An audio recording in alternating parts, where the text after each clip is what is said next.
In a moment, you'll hear James Stewart as the six-shooter. Just one of many fine programs brought to you each week on NBC. Tomorrow night, there's top comedy entertainment with the Bob Hope Show, the Phil Harris, Alice Faye Show, and Can You Top This with Senator Ford. Bob Hope delivers rapid-fire comedy routines, while Phil Harris and Alice Faye bring both mirth and music. It's a great Friday night lineup of comedy programs, all of them heard only on NBC. James Stewart as the six-shooter.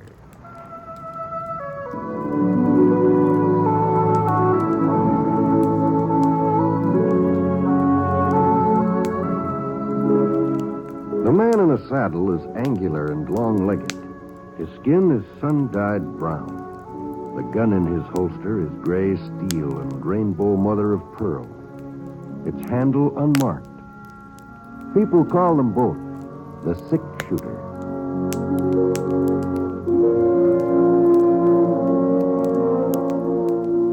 The NBC Radio Network presents James Stewart as the six-shooter, a transcribed series of radio dramas based on the life of Britt Ponset, the Texas plainsman who wandered through the Western Territories, leaving behind a trail of still-remembered legends.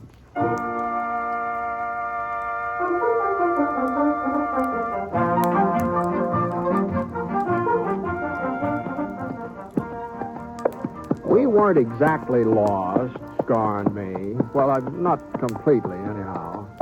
I had a sort of a general idea of our whereabouts, but I must have taken a wrong turn back at Glen Forks, where we'd have reached Minton by now. The trouble was I'd never covered the southern part of the state before, and so for the last half hour I sort of kept my eyes peeled for a ranch where I could get my bearings. Hadn't spotted any signs of civilization, though. There didn't seem to be any settlers along the trail.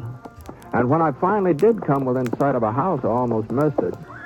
And Scar, he didn't. He was thirsty and he could smell water. What's the matter, boy? What's the matter? What? Oh, yeah. Oh. It was about a quarter of a mile east, nearly hidden in a clump of cottonwoods, large, rambling, two-story building, sort of gray-colored, like it had been white once and needed a coat of paint. I began to wonder whether anybody still lived here. Easy, boy. Easy now. The steps leading up to the porch were cracked and broken, and a hole in the side window was stuffed with newspaper to keep the wind out. Hello? Anybody home? Who is it? What do you want? Well, just some directions, ma'am. I'm looking for a trail to Minton. Oh, just a minute. Trail to Minton, you said? Yes, ma'am. You should have turned east at Guilford. Oh, Trail I see. past here's the old one. 4 miles longer and nobody uses it anymore. I see. Well, as long as it goes to Minton anyway. 4 miles longer and nobody uses it nowadays. Yes, ma'am. Still, it'd be shorter than going all the way back to Glen Forks, wouldn't it? I guess so. Yes. Well, thanks, ma'am. Oh, ma'am. Yes? You don't have to have some extra water, do you, from a horse? There's pump out and back. I'll show you. Oh, no need for you to trouble yourself. I'll find it. Come on, Clark. Come on. It's no trouble, Mr. Ponset, ma'am. Britt Ponset. Ponset? I think I've heard my husband speak of you. Oh. You can use that bucket. Oh, here it is, thanks. We've had a dry summer. It's very dry. It may take a while for it to start drawing. Sure. Britt Ponset. Yes, I'm certain the general mentioned your name. The general?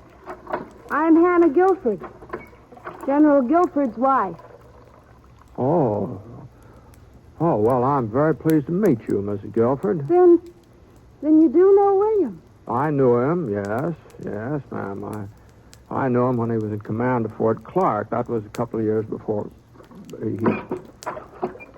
Fort Clark. I wasn't with him there. William thought it would be too dangerous. Indians. The general will be very pleased when I tell him to stop by. He's taking a nap now, and I'd hate to wake him. But if you're going to be in Menton, well, perhaps some other day. But I don't quite understand, ma'am. I thought that, I mean... You don't believe me, do you? You're like all the others. You think he's dead. You think the Cheyennes killed him. No, Mrs. Guilford. I tell you, he's alive. General William Guilford's still alive. Well, Hannah Guilford wasn't the first woman to get rocked off balance by the shock of her husband's death. I was kind of surprised that she wasn't over it by now. It's been 5 years since the massacre at Red Hills. 5 years since William Guilford and his cavalry regiment have been wiped out the last man. Easy, boy. Easy. Oh, you had enough? All right, come on. Anyway, I led Scar away from the pump, and I started to climb into the saddle. Just then, the front door opened again. She looked different now, somehow. Clear-eyed, calm, sensible. Mr. Ponset? Yes, ma'am? I wonder if you'd do me a favor. Well, I'd be happy to, Miss Guilford. I've made a list of some supplies I need from Traylor's General Store in Menton. Would you ask Mr. Traylor to bring them out first thing in the morning? Oh, certainly, ma'am. Here. My husband and I were planning to take the buckboard into town this afternoon, but I don't think he's up to the drive. This way you'll save us the trip. You sure you don't mind? No, not a bit. Bye, Miss Guilford. Bye. Don't forget to tell Mr. Traylor first thing in the morning. That's when I want them.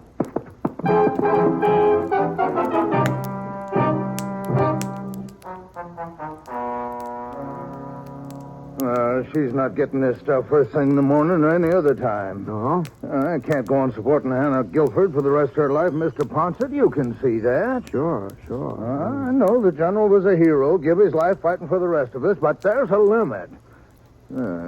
Feeding her ain't enough. I have to send food for him, too. Yeah, well, I'm afraid I don't understand, Mr. Traylor. Look at this here list of hers. Here, right here. 2 steaks for the general. You know how thick to cut 'em. Oh, I see. Well, I'm not saying don't feel sorry for her, living out there all alone, cooking meals for him.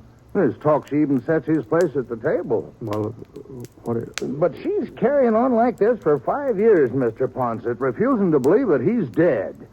Pretending that we're the ones who are crazy because we tell her the truth about him. Mm-hmm. Now, we all thought, the folks here in town, that is, we thought she'd come to her senses long before this, but she don't. She seems to get worse all the time. No, that's too bad, isn't it? Yeah. And it's not good for the town either. Well, how's that? Well, you know how kids are. Oh? They get ideas. Well, some of them have been sneaking out to the Guilford ranch, and they claim they've seen the general's ghost. Oh. Yeah. Next thing, it won't be just the kids who are talking that kind of foolishness. Mr. Ponset, I've heard her carry on a conversation with the general. Is that so? Yeah, sometimes when I come up to the house with a load of food, she's chattering away like he was right there in the same room with her. Gives a man a peculiar feeling. That's all there is to it. Yeah, sure would. You don't think it's wrong of me not to give her the grub? No, it sounds like you've done about all you can for her, Mr. Traylor. Besides, it ain't just the food. It's a 6-mile ride out there. And I have to close up my store while I'm gone and lose all that trade. Why, what's the use? I keep saying I won't do it again. Keep telling myself I'll put my foot down for good and all, but I never do. I get to thinking about the general and how much we all owe him. And I get to thinking about Hannah, too. How pretty she was when they got married. She was young and pretty. She was a lot younger than him, you know. Only about 20 at the time of the wedding. Let's see, that was 17... No, it was 18 years ago. 18? Well, you mean she... What did that make it? You mean she's only 38 now? Yeah, somewhere's in there. Not much older, anyway. You wouldn't think it to look at it, would you, Mr. Ponset? You wouldn't think she was once the prettiest girl in Menton, now would you? Oh, I guess she's been through a lot. Yeah, I guess she has. Well, I suppose I might as well start getting her order together. If I have it all ready to take out there in the morning, I won't miss much business. The fact of the matter is, I won't miss any business. Seems how I got the only general store here in Minton. Say, if it'd be of any help to you, Mr. Traylor, I could drive out to the Guilford Ranch tonight and deliver the supplies. No, I wouldn't want to put you out. No, I haven't got anything else to do. The cattle I'm waiting for haven't showed up yet. Probably won't be here before morning. Well, if you're sure it won't be an imposition. No, not at all. I'd take it myself, but after 7 before I close up, and then by the time I had supper, it makes it so darn late. Sure, I understand. It'll only take me a few minutes to fill her order. Oh, why don't you just dip into that cookie barrel there while you wait?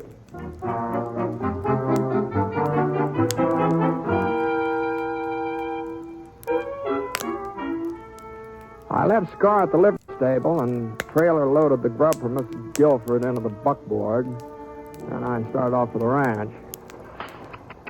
Come on, get up. Come on, get up.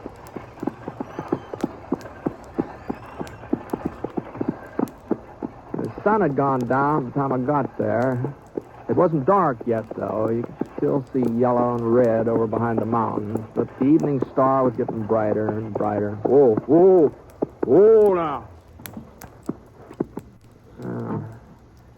I thought sure she must have heard me when I drove into the yard, but the front door hadn't opened yet, so I climbed off the seat, walked up those broken steps onto the porch, and the next thing You can't live on charity forever, will you? Gotta do something about the ranch, sell it, or find some way of getting it in shape again. We got to have money. I figured it was one of those conversations Trailer had told me about, that Hannah was talking to herself, pretending her husband was with her. And I felt kind of peculiar, too, the way Trailer said he felt. And I raised my hand to knock, and then all of a sudden I heard something else. Something that told me I'd figured wrong. Well, it's been 5 years. Don't you think I know how long it's been? 5 years, you call it. To me, it's been 50. Well, there wasn't much doubt about who that voice belonged to, even though I hadn't heard it since Fort Clark. Hannah Guilford wasn't pretending. And she wasn't talking to herself either. She was talking to her husband.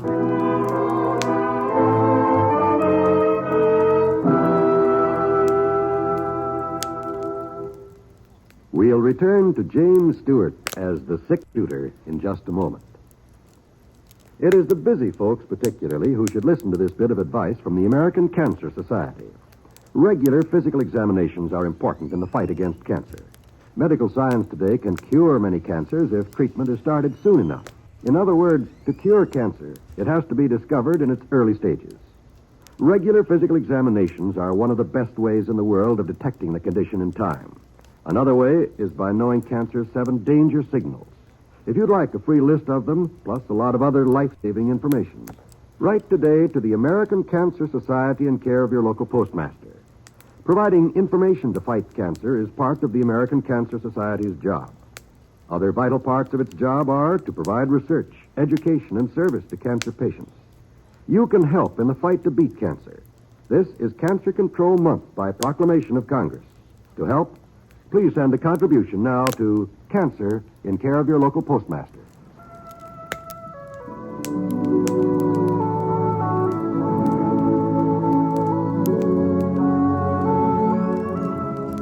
Now, Act 2 of The Sick Shooter, starring James Stewart as Britt Ponset.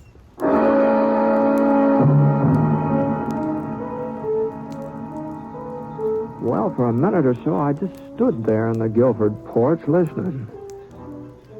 Like everybody else, I thought General Guilford was dead, that he'd been killed by the Cheyennes when his regiment was wiped out. Why, there was even a monument to him in the cemetery in Minton. I'd seen it that afternoon as I rode past there. You know as well as I do, Hannah, we can't sell the ranch and we can't move away. If we were foolish enough to try that, why... Well, whatever the explanation was, it didn't need to concern me, and I turned and started for the buckboard. Right then, one of those cracked porch steps decided to give way. God. Well, I managed to keep my balance, but I'd made enough racket to drown out half a dozen conversations. Mr. Ponset. Evening, ma'am. What do you want? Why did you come back? Well, I brought the things you ordered from town. I thought I'd save Mr. Traylor a trip. Oh, I told the General you were here this afternoon. I was just talking about you, as a matter of fact. Yes, ma'am, I know. You know. I heard you, and the General. Oh. Here, I'll help you get this stuff unloaded. Never mind. What? Don't bother with it now, Mr. Ponset. Just come into the house, please. Now, look, Mrs. Guilford, I didn't mean to be eavesdropping Doesn't here. matter. Somebody was bound to discover the truth. I thought it would happen before this. I almost hoped it would. This way, Mr. Ponset. Yes, ma'am. I followed Hannah Guilford through the front door. The General was sitting on the horsehair sofa. He hadn't aged at all since I last saw him. Funny, the years had speeded up on his wife, but they'd stopped dead still for him.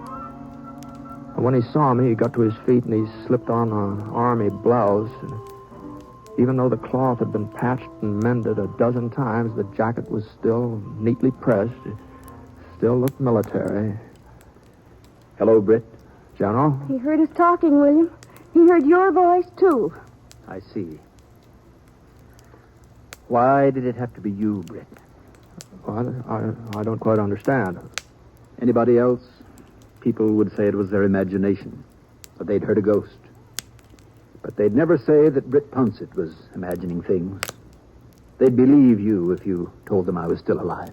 Oh, you never know what people are going to believe, General. What difference does it make now, William? Somebody was sure to find out sooner or later. Be quiet, Hannah. I want to think. There's nothing to think about. We have to face the truth, that's all. We? I'll stand by you. Always have, haven't I? Yes, my dear, yes. You've been very loyal. But I'm the one they'll court-martial. Not you. Not both of us. Court-martial? The Army doesn't look very favorably on desertion, Britt. Oh? It was an accident, of course. It wasn't intentional. It shouldn't have happened, I know, but my being there wouldn't have made any difference.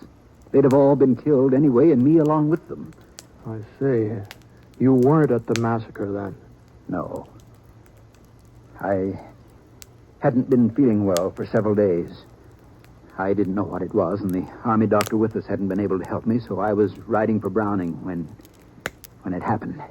Yes? If I had expected the Indians to attack, if I had had any idea there were so many of them, I would never have left my men. The scouts told us only 700 or 800. They said the Cheyennes were breaking camp, preparing to withdraw. If I had known there were so many, I would never have left. Yes, but I... How do you think I felt when that corporal caught up with me? The only man who escaped the slaughter. How do you think I felt when he told me what had happened and then died in my arms? Yes, well, maybe if he hadn't died, he'd been able to get help. I went back to them, back to my men. I saw what had happened with my own eyes. It was horrible. Mutilation. Awful. They were my responsibility, but it wasn't my fault. It wouldn't have made any difference if I had been there. But you should have explained it to the Army. I was going to. I wanted to be sure that Hannah understood first, that she was prepared for the shock when the news came out. Then by the time I got there, it was too late. Too late? They were saying I was a hero, that I had died with my men.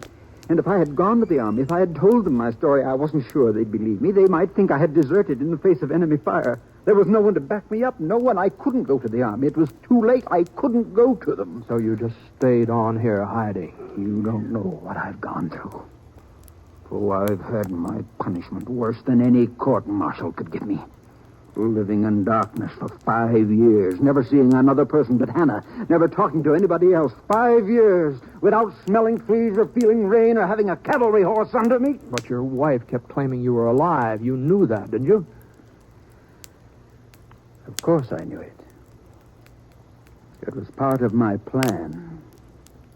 We had to have food enough for both of us. Clothes, me. That was the way Hannah could get them. I see. Tell everybody I'm alive, I said. Tell them I'm here with you. They'll only think you're crazy. Even if they should see me, if they should stumble onto the truth, they'll never believe it. My wife is a good actress, isn't she, Britt? But no longer, not anymore, William. What do you mean, my dear? Well, you said yourself folks will believe Mr. Ponset. I said they would believe him. Would? Turn up the lamp, Hannah. My eyes aren't as good as they once were, Britt. I guess eyes need lots of daylight. Well, Please, don't go yet. What's that gun for, General? A man changes a lot in 5 years. Some men do. 5 years ago, if I had been forced to go back to the Army, take my medicine, I'd have been able to do it. But now I can't, Britt. As miserable as I am here, as terrible as this life is, I won't give it up. Put it away, William. Put the gun away. If you fire, if you shoot Mr. Ponset, I'll know that you've lied to me all these years. It was your fault, the massacre. I'll know that you really are a coward. Go into the other room, Hannah. This does not concern you. What concerned me? I loved you, William. Even after you came back, after what happened, I still loved you. Now I know, tonight I know, I don't love you any longer. Any more than you love me. Hannah. Look at me, William. Look at my face, my hair. These 5 years have done that to me. You've done it to me. You mustn't upset yourself, Hannah. Another year or two, we'll be able to leave Minton, live somewhere else. People won't recognize me then. People will always recognize you. Why do you think you haven't aged? Why do you think you look just the same? It's so people will always be able to tell who you are and you'll never feel safe. That's your punishment, William Guilford. I'm leaving now, General. No, Britt, you're not. Go ahead, kill him. What's one more life to you? What's one more life to a man who left a whole regiment of soldiers to die? Your husband's not going to kill anybody, Mrs. Guilford. He said he'd changed in the last 5 years. Well, I think he has changed. I think he's become such a coward that even the sound of a gunshot would scare him half to death. Britt!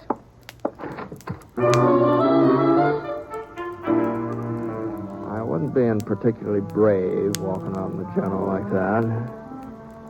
You can pretty much tell what a man's going to do when he's holding a gun. The way his eyes look at you. And Guilford's eyes weren't staring at me like he meant business. I started to close the front door, and I just glanced back over my shoulder as I did it. Guilford was walking up the stairs. He was almost at the top, and then all of a sudden he kind of stumbled. Guilford!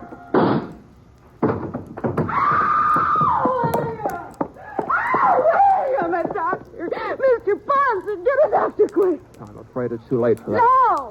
No, it can't be. Better let me put him on the sofa here. William.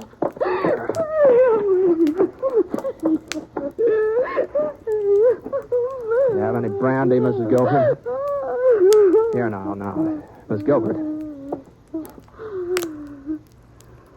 Brandy? Yes, ma'am. I think so. On the sideboard. All right, I'll get it. Yes, give William some brandy and then he'll be all right. He will be all right, won't he, Mr. Ponset? Here, drink this. Me? But I'm not sick.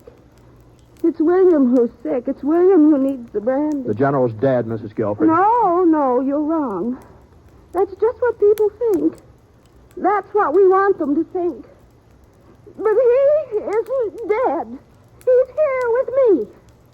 He lives here in this Now, house. you've got to get a hold of yourself, Mrs. Guilford. Why do people keep saying the General is Now, dead? come on, get a hold of yourself here. Stop shaking me. Stop it. But I didn't stop. I went right on shaking you harder and harder until I thought you was going to faint. And then,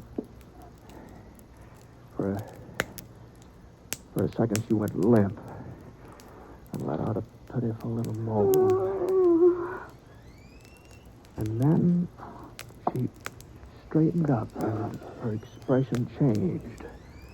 It was sort of like a window curtain being pulled back from in front of her eyes. I'm all right now, Mr. Ponset. Well, I'm sorry if I hurt you any. You had to do it. If you hadn't, I don't know what would happen. Well, you'd better ride back into town with me and spend the night in there, and we can send somebody back here to take care of the general. I can't, Mr. Ponset. I just can't let folks find out about it. Yeah, well, I'm afraid it's got to come out now. Everything? That he left his men to die at the massacre? That he was ashamed to admit it? That he's been hiding here ever since? Isn't there some way we can leave him as he was?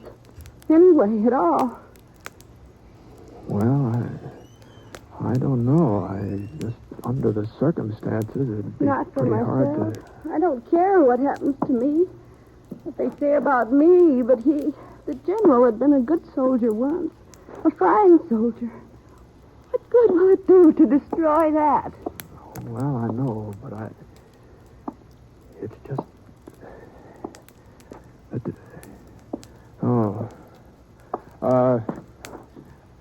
Here, you'd better be careful there, Miss Guilford. What? Well, that table with the lamp on it, you almost knocked it over there. And, if the lamp should get broken, this whole place would probably go up in smoke before we could do anything about it. It wouldn't matter. The ranch doesn't mean anything to me. Not now. I could never live here again anyway. Yes, well, all the same, we have to be careful. Fire is very dangerous. Yes, it is. Fire. Now, here, what are you doing? Now, put that lamp down. Fire. Come on. Better hurry up and get out of here. Come on.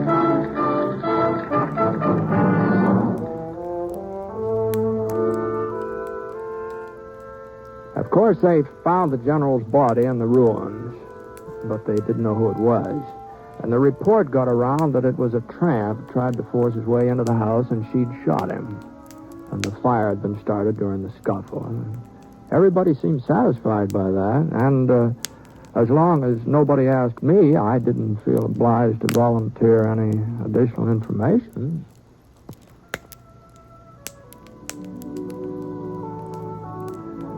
The next time I came back to Menton, by George, I could hardly recognize Hannah Guilford. She was working in Traylor's general store.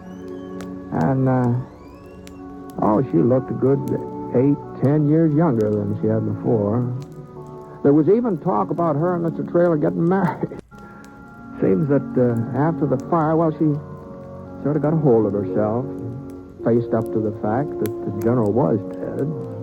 At least that's how Traylor explained it to me. He said that the tramp breaking in on her has done some good. He showed me the fellow's grave.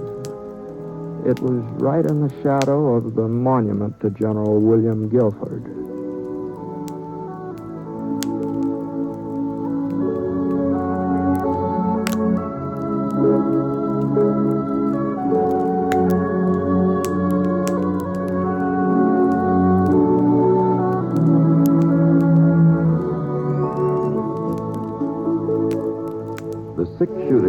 Transcribed NBC Radio Network production in association with Review Productions. It is based on a character created by Frank Burt and is written by him.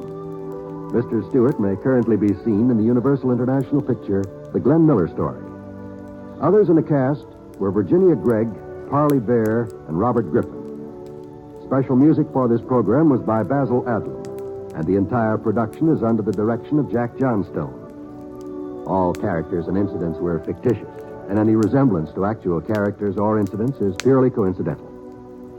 Oh, by the way, you'll be interested in knowing that the six-shooter has been chosen for broadcast to our men overseas through the facilities of the Armed Forces Radio Services. We hope you enjoyed this episode of The Six-Shooter on PastCast Studios. Make sure to subscribe so that you don't miss a single episode. We also feature a lot of other old westerns and other really interesting radio dramas from the golden age of radio. Leave us a comment. What would you like us to play for you? Thanks for tuning in.